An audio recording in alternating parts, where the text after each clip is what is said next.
ॐ सदाशिवसमारम्भां शङ्कराचार्यमध्यमाम् अस्मदाचार्यपर्यन्तां वन्दे गुरुपरम्पराम्। ओम।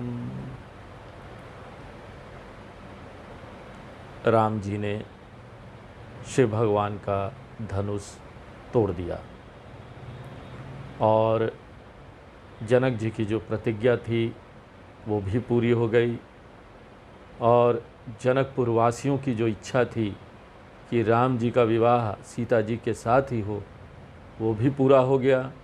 अच्छे आध्यात्मिक राजा लोग जो थे उनकी भी मनोकामना पूरी हो गई। तो सब लोग यहाँ पर जो दुख पा रहे थे उनको इससे अब बहुत सुख प्राप्त हो रहा था। और अब सीता जी जयमाला लेकर राम जी की तरफ बढ़ती है। तो राजा जनक के पास से भगवान राम की ओर वो आ रही है। तो अब तुलसीदास जी सीता जी की सुंदरता का वर्णन करते हैं। वे कहते हैं कि सखिया भी बहुत सुंदर है, लेकिन सीता जी उससे भी बहुत ज़्यादा सुंदर है। सीता जी के कमल के समान सुंदर हाथों में जयमाल बहुत ही अच्छा लग रहा था, बहुत सुंदर लग रहा था, बहुत शोभा पा रहा था। और वो प्रेम और भक्ति का जयमाल था जो जगत माता सीता जी राम जी के भगवान राम जी के गले में डालने जा रही थी। तो यहाँ पर एक प्रेम और भक्ति वाली बात भी आ जाती है। भगवान को यहाँ पर अगर हमको प्राप्त करना है तो प्रेम और भक्ति, ये दो चीज़ जो है वो बहुत महत्वपूर्ण है। और उसके साथ वैराग्य। सीता जी की भावनात्मक स्थिति भी ऐसी।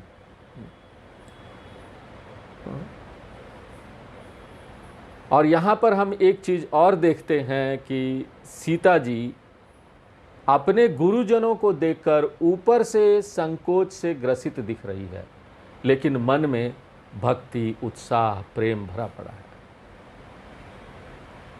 यहाँ पर हमको ये भी बताया जाता है कि समाज में व्यवहार कैसे करना चाहिए। जहाँ आवश्यकता होना वहाँ पर लज्जित और भयभीत होना अच्छा है। हमारी जगत माता यहाँ आती है इस संसार में और वो भी इस मर्यादा और इस नियम का मान रखती है। जहाँ आवश्यकता हुआ लज्जित हो, भयभीत हो। गूढ़ प्रेम लखी परई न काहू। सीता जी के हृदय में जो गूढ़ प्रेम है उसको सब लोग नहीं पहचान सकते थे। गूढ़ प्रेम के माने हैं कि भगवान और राम और सीता जी दो वस्तु है ही नहीं।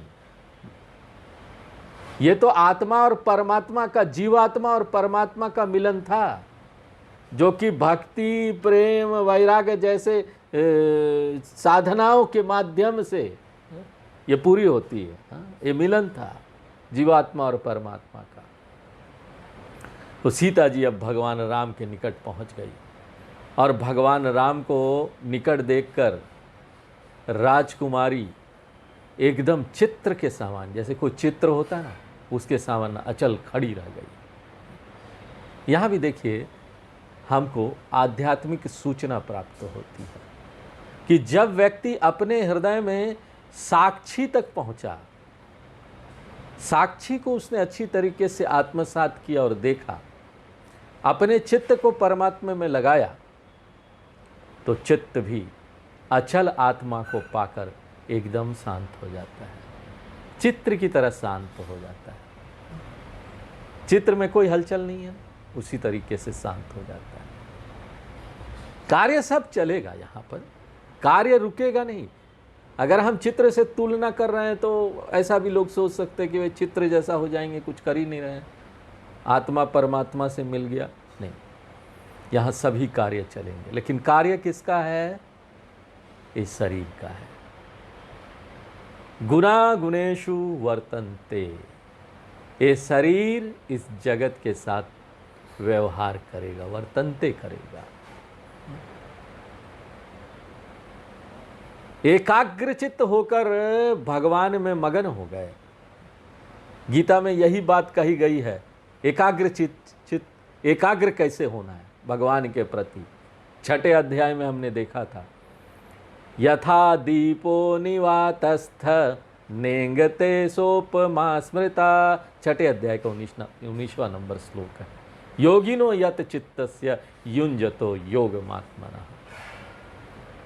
जिस प्रकार वायु रहित स्थान में दीपक चलामान नहीं होता, वैसे ही परमात्मा के ध्यान में लगे हुए योगी के जीते हुए चित्त की कही गई, एकदम हिलता नहीं, एक चित्त मगन परमात्मा में।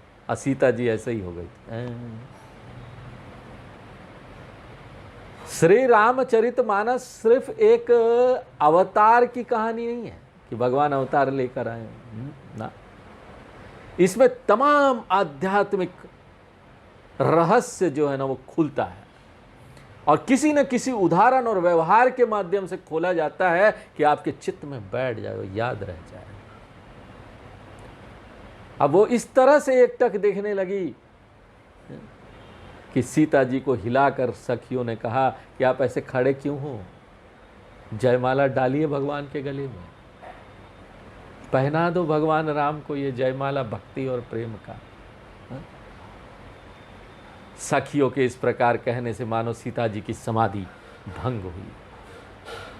सीता जी माला पहनाने के लिए माला को उठाई, लेकिन उनके हृदय में उमड़ते प्रेम जो था ना, वो प्रेम, भक्तों का प्रेम जब ऐसा होता है ना, क्या बोला जाए, अगाध समुद्र की तरह उफान मार रहा है। और इतना प्रेम ना माला पहनाते नहीं बन रहा है। सोहत जनु जुग जलज सनाला। सीता जी के दोनों हाथ माला लिए हुए भगवान राम की ओर आगे बढ़ते हैं तो ऐसा लगता है कि वे दोनों बाहें कमल नाल सहित कमल के फूल है और भगवान राम का मुख चंद्रमा के समान है। माने ये दोनों कमल के फूल डरते हुए चंद्रमा को माला पहनाने जा रहे हैं और सखिया सुंदर गीत गा रही थी। उसी बीच सीता जी ने भगवान राम के गले में जयमाला डाल दी। रघुबर उर जयमाल देखी देव बरिशहि सुमन। भगवान श्री राम के गले में सीता जी की पहनाई हुई जयमाला दिखाई दी तो कौन खुश नहीं होगा। जीवात्मा और परमात्मा का जब मिलन होता है ना, आनंद फूट पड़ता है, आनंद ही आनंद। तो ये चारों तरफ जो जिस तरह का आनंद दिखाई पड़ता है ना, ये अभी जिस तरह से व्यवहार में आपको दिखाई, वही आनंद एक ज्ञानी का भी होता है जब उसको ऐक्यम का बोध होता है, जीवात्मा परमात्मा ऐक्यम का बोध। तो भगवान श्री राम के गले में सीता जी की पहनाई हुई जयमाला दिखाई दी तो देवता लोग फूल बरसाने लगे चारों तरफ से। सकुच सकल भुआल जनु बिलो की रवि कुमुद कन। और समस्त राजा लोग और भी सकुचा गए। जैसे सूर्य के उदय होने पर कुमुदिनी फूल होता है, सकुचा जाती है। इसी प्रकार निराश राजा लोग जो थे ना, उनकी भी स्थिति कैसे हो गई, संकोच पूर्ण हो गई और संकोचित हो गए। आकाश में देवता लोग बाजा बजाने लगे, पृथ्वी पर भी बाजे बजने लगे। खल भय मलीन। दुष्ट राजा लोग तो निस्तेज हो गए और साधु राजा लोग प्रसन्न हो गए, अच्छे राजा लोग प्रसन्न हो गए। देवता, किन्नर, मनुष्य, नाग और मुनि लोग जय जयकार बोलते हैं और भगवान को आशीर्वाद भी देते हैं। आकाश में अप्सराएं नाच गा रही है और बार बार ऊपर से न पुष्प की वर्षा कर रही है। भूमि पर जहां तहां राजा जनक के पास बैठे हुए जो विप्र लोग और विश्वामित्र के साथ आए हुए मुनि लोग थे, उन्होंने वेद पाठ करना शुरू कर दिया।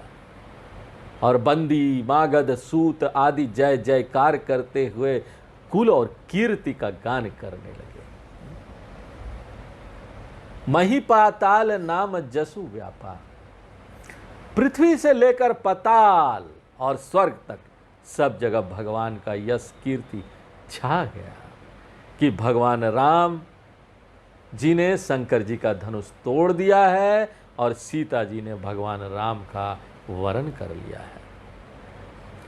नगर के जितने भी स्त्री पुरुष थे बड़े खुशी से आरती लेकर दौड़े, चलो भैया भगवान की आरती करते हैं। सुख के दाम उस भगवान की आरती, और वो आरती करते हुए जितना उनके पास धन नहीं था ना, उससे भी ज्यादा धन वो बांट, सामर्थ्य से भी ज्यादा धन वो न बांट देते, दान करने लगते हैं। आरती हो रही है तो भगवान श्री राम और सीता जी खड़े हुए हैं और दोनों की जोड़ी बहुत सुंदर दिखाई दे रही है, दिव्य थी वो। छवि सिंगारु मनहु एक ठोरी, ऐसा लग रहा है कि मानो छवि तो मूर्तिमान रूप धारण करके सीता जी बन गई और श्रृंगार मूर्तिमान रूप धारण करके भगवान राम बन गए। दोनों ही बहुत अत्यधिक सुंदर दिखाई दे रहे थे। चतुर सखियों ने कहा, हे सीता जी, तुम भगवान राम के चरण को स्पर्श कर प्रणाम करो। सीता जी ने भगवान राम के चरण की तरफ देखा और बड़ी संकोचवश चरणों का स्पर्श नहीं किया। क्यों नहीं किया?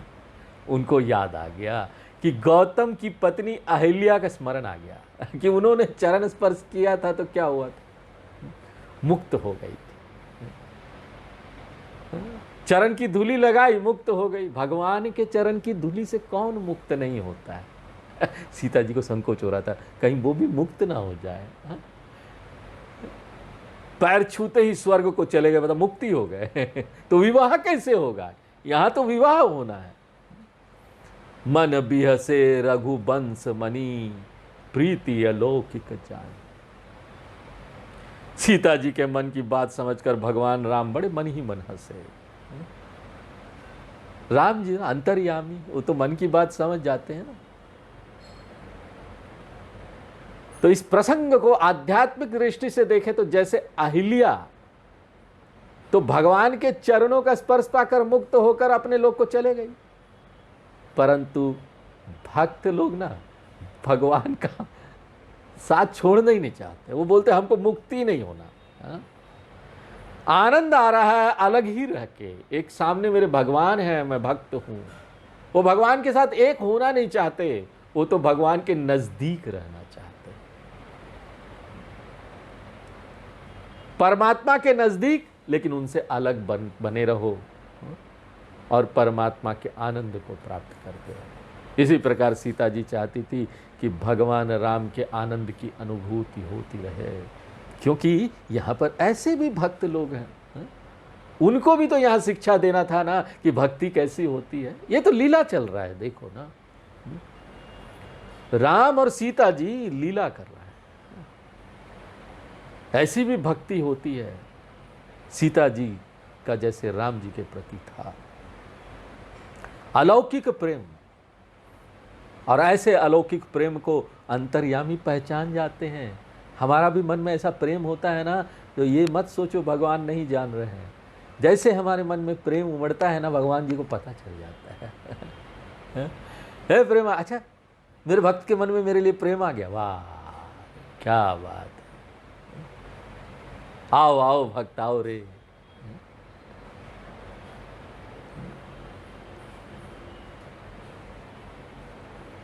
ये भक्ति की चरण सीमा जब हो जाती है ना, तभी आगे जाकर भक्त ना भगवान के साथ एक होना चाहता है।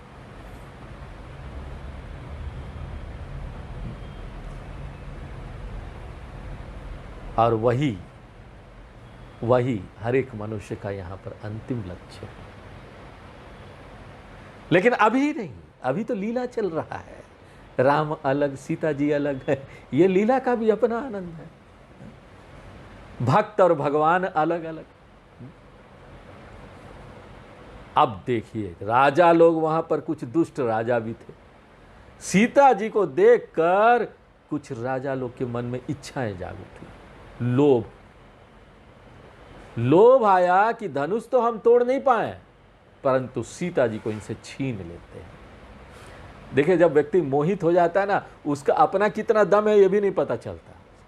अपने दम से ज्यादा वो कुछ गलत काम करना चाहता है। अरे उनको तो ये समझना चाहिए था कि राम जी ने धनुष तोड़ा, वो तो तोड़ ही नहीं पाए, तो राम जी को कहां हरा पाएंगे। लेकिन दुष्ट लोगों को ना मोहित हो गए थे वो लोग। यहाँ पर भोग और ये कामना जो है ना, वो बहुत बड़ा शत्रु है। भगवान गीता में भी बोलते ना, काम एषा क्रोध एषा रजोगुण समुद्भव।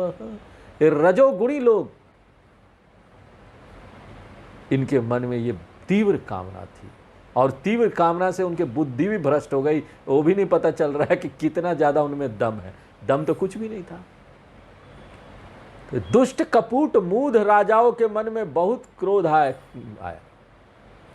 वो चाहते थे सीता जी को वो छीन ले, और वो ऐसा कोशिश करने लगे। ये राजा लोग धर्म और नीति के ज्ञान से रहित थे, वो मूढ़ थे, अभागे लोग। उठ उठ कर अपना कवच ढाल तलवार पहनकर लड़ने के लिए थे। हम छीनेंगे, गड़बड़ गड़बड़ ऐसा होने लगा। तलवार उठा रहा, कोई ढाल बजा रहा, और ये हम छोड़ेंगे नहीं, हम मार देंगे। सब खाली मुंह की लहर वरना हाथ की हड़ताल। पंजाब में एक कहावत है, मुंह की लहर वहर हाथ की हड़ताल।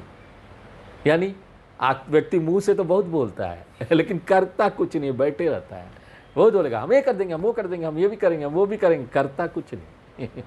प्रॉमिस खूब करेगा, प्रॉमिस, वचन, लेकिन वचन का कोई मतलब नहीं है। वचन को पूरा ही नहीं कर पाते। अपना झूठा वो ना अभिमान करने लगे, गाल बजावन, गाल बजाने लगे। धनुष तो उठा नहीं पाए, इतनी शक्ति तो थी नहीं। अब अपनी शक्ति का क्या व्यर्थ बखान कर रहे थे ऐसे राजा लोग, गाल बजा रहे थे। लेहु छड़ाई सिय कह को। उन राजाओं में से कोई तो कहता है कि सीता जी को छीन लो, सीता जी को छीन लो, और ये राजकुमार बाद में हमसे बदला ना ले पाए, इसलिए दोनों राजकुमारों को पकड़कर बंदी बना लेते हैं। चलो, धनुष तोड़ने मात्र से काम पूरा नहीं होगा। चाड़ नहीं सरही, जब तक हम जीवित हैं तो राजकुमारी का विवाह हमको छोड़कर और किसी से कैसे हो सकता है। उन्हीं राजाओं में से कोई अन्य कहता है कि यदि जनक राज अपनी सेना लेकर इन दोनों बालकों की सहायता करेंगे तो भी राजा जनक से भी युद्ध करके दोनों बालकों को जीत लो। और इस प्रकार का शोरगुल जब वहां पर हुआ तो वहां पर जो कुछ अच्छे राजा लोग थे वो दुष्ट राजाओं की निंदा करने लगे।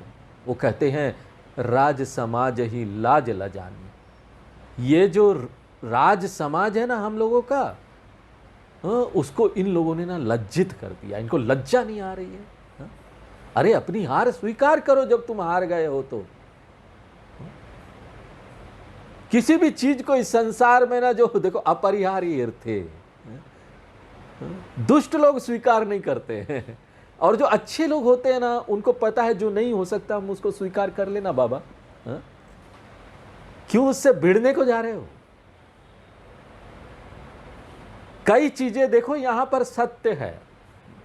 अगर कहीं कुछ तुम कर रहे हो, फेल हो गए, स्वीकार करो। आगे जो करना है फिर उसके लिए तैयारी करो। अभी तो स्वीकार करो कि तुम हार गए, फेल हो गए। एक सत्य यहां पर मृत्यु भी है, स्वीकार ही नहीं होता। कई लोगों को नहीं स्वीकार होता। पति पत्नी जब एक तो बहुत दिनों तक एक साथ रहते ना, बहुत आपस में बहुत ज्यादा प्रेम हो जाता है। अलग अलग फिर रहना मुश्किल है। कुछ दिन के लिए कोई एक चला गया तो इतनी आसक्ति हो जाती है ना, लगता है क्या चला गया, शरीर का एक भाग चला गया। एक आदमी जाता है 3 महीना के बाद दूसरा भी ऊपर। इतना ज्यादा वो ये हो जाता है। तो यहां पर जो है ना, क्योंकि स्वीकार नहीं कर पाते ना, स्वीकार नहीं होता। कुछ एक सत्य है, मृत्यु एक सत्य है। सत्य चीज को स्वीकार कर लेना, यहां पर जो उसमें कुछ नहीं हो सकता, जिसमें कुछ हो सकता है आप करो।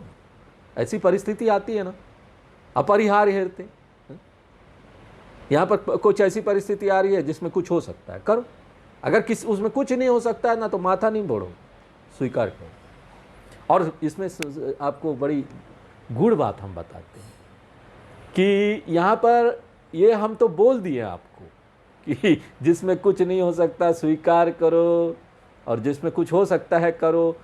सबसे बड़ी समस्या क्या होती है जीवन में, जब कोई ऐसी परिस्थिति आती है ना, सबसे बड़ी समस्या ये है कि पता करना कि वो परिस्थिति जिसमें कुछ हो सकता है या कुछ नहीं हो सकता है, ये कौन सी परिस्थिति है, हम करें कि नहीं करें। वो पता करना ही सबसे बड़ी समस्या होती है। अगर पता हो गया ना कि नहीं, हाँ ठीक है, तो हम अपनी ऊर्जा उसमें नष्ट नहीं करेंगे। वो यहां पर ऐसे दुष्ट राजा लोग थे, स्वीकार ही नहीं कर पा रहे थे, मोहित लोग। राज समाज ही लाज लजानी, पूरे राज समाज को इन्होंने लज्जा कर दिया। निर्लज लोग। अरे तुम लोगों की इज्जत तो धनुष टूटने से चली गई, तुमको कोई वीर मानता नहीं। अब तुम्हारा क्या बड़प्पन बचा है जो तुम इस तरह की बात कर रहे हो कि सीता जी को छीन लोगे, दोनों राजकुमारों को बंदी बना लोगे। सोई सूरता की अब कहु पाई। तुम लोगों में तो अभी इतना भी देखो, तुम लोगों में तब जो बल और वीरता थी ना, जिससे तुम्हारे लाख प्रयत्न करने पर भी धनुष नहीं उठा, अब भी तुम्हारे अंदर वही बल और वीरता है, या कोई नई वीरता कहीं से प्राप्त हो गई? अब भी तो वही है ना।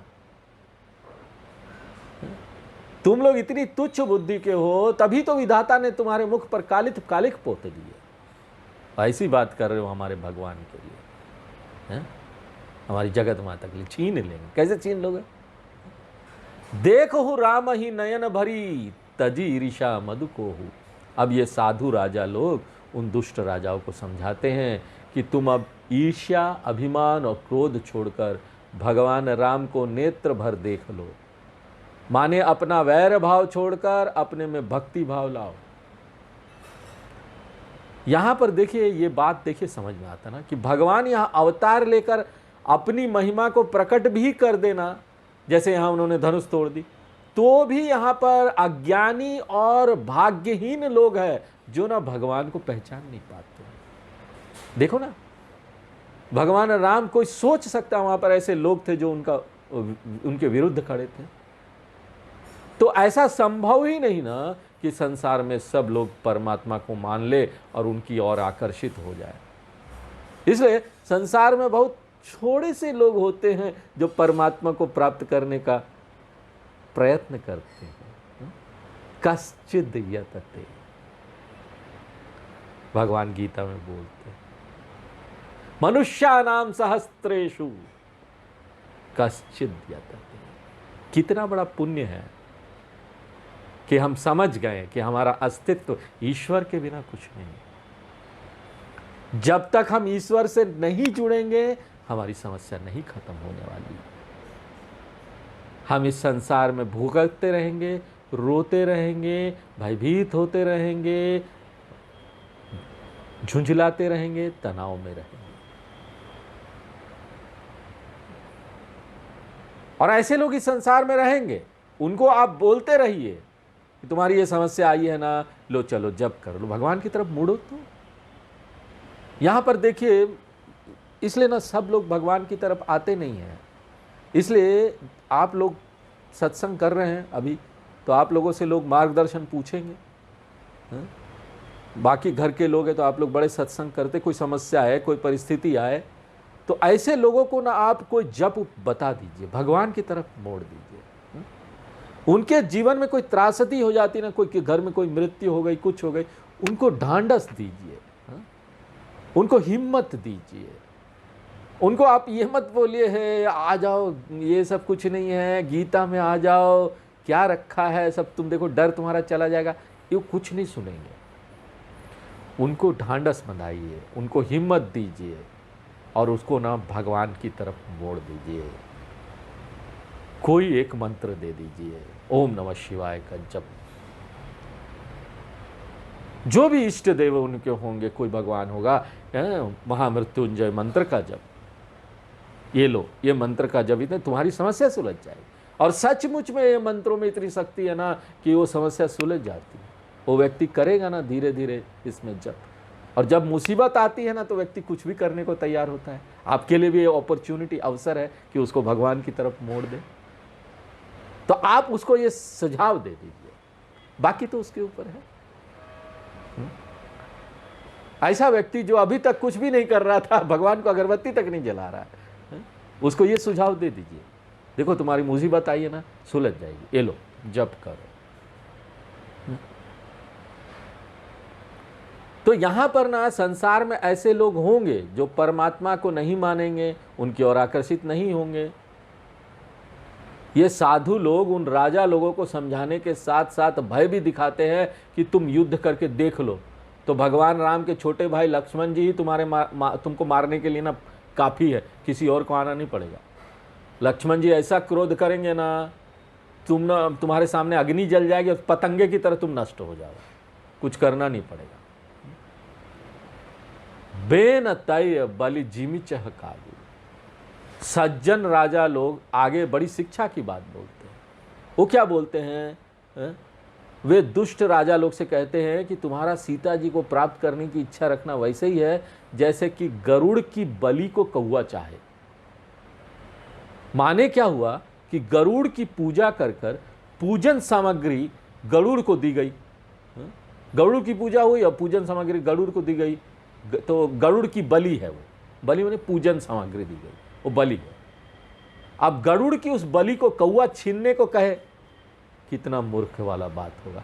क्योंकि गरुड़ पक्षी बहुत बड़ा होता है, तो शक्तिशाली होता है, अपने पंख को फड़फड़ा देगा तो कौवा भी ऐसे पंख ही फड़फड़ा देगा, कौवा उड़ जाएगा, टिक ही नहीं सकता। तो यहां पर सब दुष्ट राजा लोग कौवे की तरह है और भगवान श्री राम जी गरुड़ के स्थान पर है। और बलि भाग माने सीता जी, ये बलि है वो पूजा का भाग, जीते ना, जीत गए। राजा लोग कहते हैं कि सीता जी अब भगवान राम की है, तुम लोगों को मिलने वाली नहीं है। अब एक और उदाहरण देते हैं कि जैसे सिंह ने किसी हाथी को मारा हो और उस हाथी को खा रहा हो और खरगोश चाहे कि हम सिंह को भगाकर उस हाथी को खा जाए, तो यह हो ही नहीं सकता ना। इसी प्रकार भगवान राम रूपी सिंह के सामने इन दुष्ट राजा रूपी खरगोशों को कुछ बल वहां उसका शक्ति वगैरह नहीं चलने वाला है। कुछ नीति के वचनों के उदाहरण देते हैं, जैसे व्यर्थ में क्रोध करने वाला अपनी कुशलता चाहे तो उसका कुशल कभी नहीं हो सकता। अकारण क्रोध, हम मार देंगे, हम कर देंगे, हम क्रोध, बिना मतलब का क्रोध करे दूसरों के ऊपर। काहे के लिए तुम रोज रोज क्रोध करते हो? क्रोध बहुत बड़ा शत्रु है। जब देखो थोड़ा सा कुछ हुआ फट पड़ते हो, थोड़ा कोई कुछ बोल दिया बस उसमें फट पड़ेंगे, क्रोध करेंगे, हम उसको मार देंगे, हम उसको कर देंगे, डंडा मार देंगे, ये कर देंगे। अरे भैया समझाओ पहले किसी को, तुरंत किसी के ऊपर हाथ नहीं उठाना चाहिए, क्रोध नहीं करना चाहिए, समझाओ उसको अच्छी प्रकार से। और समझाओ मतलब एक लाइन में मत समझाओ, समझाने में सबसे ज़्यादा टाइम लो, 10 दिन 15 दिन समझाओ। थोड़ा सहना है, कुछ कर रहा है सह लो, सहन शक्ति बढ़ेगी। साधक लोगों में तो सहन शक्ति ऐसी भी बढ़नी चाहिए, इसलिए सहने की शक्ति होनी चाहिए। एकदम शुरू में कोई बात हो गई एकदम दौड़े चले गए, हम तो छोड़ेंगे नहीं, नहीं करना चाहिए। सहो, दूसरे व्यक्ति ने कुछ किया सह लो और समझाओ उसको। अकारण क्रोध व्यक्ति के विनाश का कारण होता है, और शंकर जी से द्रोह करने वाला व्यक्ति संपत्तिवान बनना चाहे तो भी नहीं हो सकता, क्योंकि जीवन में अभ्युदय तो शंकर जी की कृपा से ही आता है। शंकर जी से कोई वैर करके कौन रह सकता है? हमारे भोले बाबा से यहाँ पर कोई वैर, उनसे दुश्मनी नहीं कर सकता है। अब कोई शंकर जी का विरोध करे, उनका भक्ति ना हो और उनको संपत्ति चाहिए तो नहीं मिलने वाली। अगर आपको संपत्ति चाहिए ना, खूब पूजा करो शंकर भगवान, हे भोले बाबा, खूब जल चढ़ाओ, सावन चल रहा है देखना संपत्ति मिल जाएगी। और जो लोग वैर हम नहीं करेंगे, बड़ा अभिमान घमंड, जाओ, नहीं मिलने वाला कुछ। लोभी लोलुप कल कीरति चाहिए। यदि कोई लोभी है, पैसा छिपाए रखे, लोक कल्याण के कार्यों में नहीं लगाता है, तो उसे यश कीर्ति भी नहीं मिलेगी। और लोग उल्टा उल्टा लोग उसकी निंदा भी करेंगे। यहां पर देखिए, हमको जो भी धन प्राप्त हुआ, कुछ भी हुआ ना, अगर हमारे पास थोड़ा भी ज्यादा है ना, हमको दूसरों के साथ बढ़ना चाहिए, क्योंकि यहां पर सिर्फ हमारा ही मेहनत से वो हमको नहीं मिला है, बहुत लोगों का मेहनत उसमें कहां कहां से लगा है, तब जाकर आपके पास ये धन आया। लेकिन समस्या क्या है ना, आज के दिन में दाता ही नहीं मिलता, देने वाला सबसे ज्यादा, सबसे कम है अभी संसार में। बाकी लोग तो मिल जाएंगे, प्रवचन करने वाले, बोलने वाले बहुत है यहाँ, देने वाला मिलना मुश्किल है।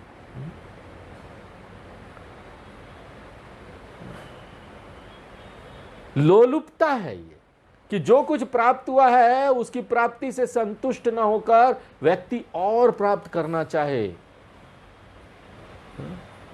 और लोभ वह है जब व्यक्ति के पास जो कुछ है उसे वो खर्च नहीं करना चाहता। लोभ और लोलुपता में ये अंतर है। दोनों मन को अशांत बनाते हैं। माने ये रजोगुण तमोगुण दोनों को बढ़ाने वाले हैं।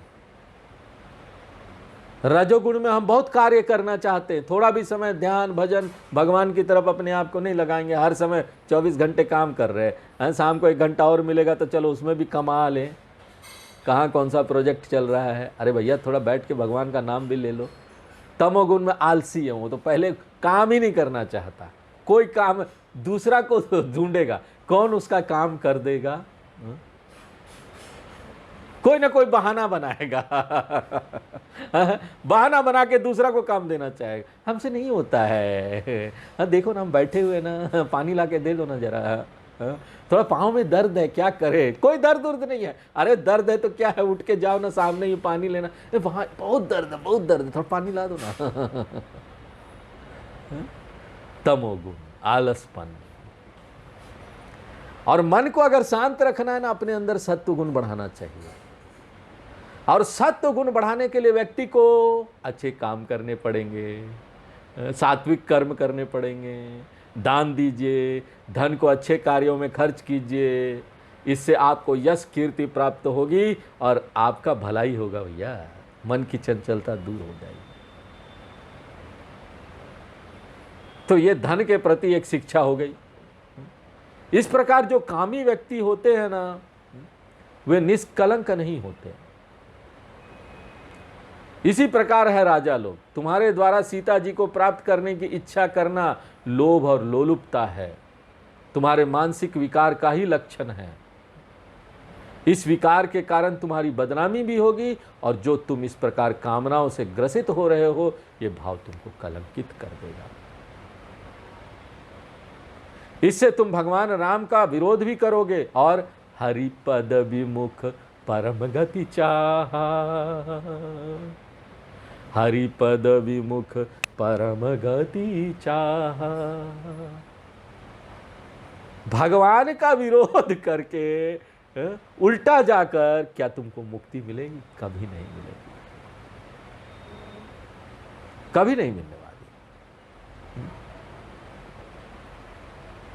वो हमारे स्वामी चिन्मयानंद जी बहुत प्रसिद्ध व्यक्ति, पूरी दुनिया में उनका नाम था। आज तो देखो चिन्मय मिशन का जो आश्रम है कहाँ कहाँ नहीं, पूरी दुनिया में, हर एक दुनिया के हर एक देश में। तो स्वामी चिन्मयानंद जी फ्लाइट में यात्रा करते थे, और उस समय सोचो, उस समय 80-90 की दशक की बात है, उस समय फ्लाइट में कौन यात्रा करते थे? कोई बड़े बड़े बिजनेसमैन हो, बहुत पैसे वाला व्यक्ति ही जा सकता था। आज तो कोई भी जा रहा है फ्लाइट में ना, उस समय बहुत पैसे वाला व्यक्ति जा सकता। तो उस समय वो बहुत प्रसिद्ध थे, लोग ऐसे भक्त लोग थे, वो बुलाते थे, उनको फ्लाइट का टिकट देते थे, तो वो जा रहे थे अपना, और प्रसिद्ध व्यक्ति थे तो लोग पहचान भी जाते थे। तो बगल में एक बिजनेसमैन बैठा था। और आजकल व्यस्त होते ना, लोगों को तुरंत चाहिए कोई चीज़, आजकल कोई चीज़ ना तुरंत चाहिए, एक लाइन में बता दीजिए, बोलते हैं। अरे भाई, एक लाइन में किसी को ज्ञान नहीं दिया जा सकता। यहाँ तो सालों साल लोग श्रवण करते हैं, तब जाकर ज्ञान प्राप्त होता है, एक लाइन में। लेकिन आजकल सोशल मीडिया में क्या हो रहा है, एक लाइन में ज्ञान, रील, शॉर्ट्स, एक लाइन में ज्ञान चाहिए सबको। ज़्यादा समय नहीं है लोगों के पास पढ़ने के लिए, सुनने के लिए। तो वहीं पर जो बिजनेसमैन थे उन्होंने स्वामी चिन्मयानंद जी को देखा, वो पहचान गए। बोले अरे स्वामी जी आप तो वो वेदांत के आचार्य हैं, बड़े प्रसिद्ध। अच्छा हमको एक बात बताइए, एक प्रश्न है मेरा, और एक लाइन में बताइए, थोड़े से में तुरंत, जल्दी समय नहीं है ना, व्यस्त है बहुत। तो उन्होंने बोला कि ठीक है पूछो, क्या पूछना। तो हमको वेदांत के बारे में बताइए एक लाइन। तो उन्होंने बोला वेदांत ना डिटैच और अटैच है। अभी जो तुम इस संसार में पड़े हुए हो ना, तुम देख नहीं पा रहे हो, ईश्वर की तरफ मुड़ नहीं पा रहे हो, संसार में फंसे हो, वहां से छोड़ो अपने, वहां से हटाओ वहां से अपने आप को, और लगाओ पूरी तरीके से अपने को ईश्वर, भगवान की भक्ति में लगाओ, उनके ज्ञान को प्राप्त करने में लगाओ। तो यहां से डिटैच हो जाओ, यहां पर अटैच हो जाओ, यहां से छोड़ो, इस तरफ से जुड़ो। भगवान से दूर रहोगे ना तो तुम्हारा कल्याण यहां कहीं नहीं होने वाला, और कभी नहीं होने वाला। सीता जी इस हो हल्ले को सुनकर जो हम सीता जी को ले जाएंगे, बंदी बना लेंगे, सब भयभीत हो गई। और सब सखियों ने देखा कि सीता जी इस कोलाहल को सुनकर सशंकित है। तो वो लोग सीता जी को लेकर माता सुनैना के पास पहुंच गए। राम सुभाए चले गुरु पाही। भगवान राम सहज भाव से, उनको उनके मन में ना धनुष तोड़ने का कोई अभिमान ही नहीं है कि उन्होंने बड़ा काम कर दिया है। यहाँ पर तो कोई एक छोटा काम कर लेता तो बड़ा सीना तान के चलता है, और ना देखा मैंने कर दिया, देखा मैंने किया। कितना अभिमान करते हैं, और लोगों के प्रशंसा चाहते हैं कि लोग हमको प्रशंसा करें, हमने किया है, उसका कोई कुछ बोल नहीं रहा है। चारों तरफ प्रचार प्रसार करेंगे, किताबों में छपवाएंगे कि उन्होंने ये काम बड़ा काम कर दिया है। लेकिन यहाँ पर तो हमारे राम जी कितना विनम्र, सहज भाव से चले जा रहे थे, अपने गुरु विश्वामित्र के पास चले गए। भगवान राम अपने मन में सीता जी के प्रेम का स्मरण करते हुए जा रहे थे कि कितना प्रेम और भक्ति है सीता जी के मन। उधर रानियां सीता जी सहित सोच के वश में है कि ये दुष्ट राजा लोग शुभ कार्य में विघ्न डाल रहे हैं। अब आगे पता नहीं विधाता क्या करने वाला है। राजा लोगों की बातें लक्ष्मण जी ने सुनी तो वे ना इत उत तक ही, मानो ना वे सावधान होने लगे हैं। आप देखें प्रधानमंत्री के अगल बगल में जो रहते हैं ना कमांडोज लोग, प्रधानमंत्री के आमने सामने भीड़ जब आने लगती है ना, कोलाहल बढ़ने लगता है तो वो सावधान हो जाते हैं, इधर उधर ताकने लगते हैं। लक्ष्मण जी तो दास थे हमारे राम जी के, कमांडो। वो खड़े हो गए, इधर उधर ताकने लगे, कौन कोलाहल कर रहा है इतना। और वो सावधान होने लगे कि यदि राजा लोग युद्ध करते हैं तो हम कहां पर मोर्चाबंदी हम करेंगे। लेकिन लक्ष्मण जी मर्यादा के अंदर है, बड़ों से डरना धर्म है, इसलिए वे भगवान राम के डर के कारण कुछ नहीं बोलते। हमेशा देखिए बड़े माँ बाप से, गुरु से हमेशा थोड़ा डरना चाहिए, संकोच रखना चाहिए। यहाँ पर ना हम माँ बाप के मित्र नहीं हो सकते, बच्चे माँ बाप के मित्र नहीं हो सकते, और ना यहाँ पर शिष्य जो है गुरु का मित्र नहीं हो सकता। हमेशा एक डिस्टेंस रहता है, एक डर और संकोच की भावना, तभी मर्यादा बने रहती है।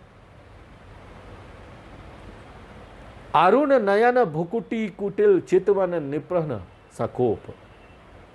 लक्ष्मण जी के मन में क्रोध उत्पन्न हुआ तो उसके शरीर पर क्रोध के लक्षण दिखाई देने लगे, आंखें लाल हो गई, भौहें तन गई, और राजाओं की तरफ क्रोध भरी दृष्टि से ऐसे देख रहे हैं जैसे कोई सिंह का बच्चा हो, और हाथियों के झुंड को देखकर डरता नहीं है, बल्कि उन्हें देखकर उनके मन में ना हाथियों का शिकार करने का उत्साह जगता है।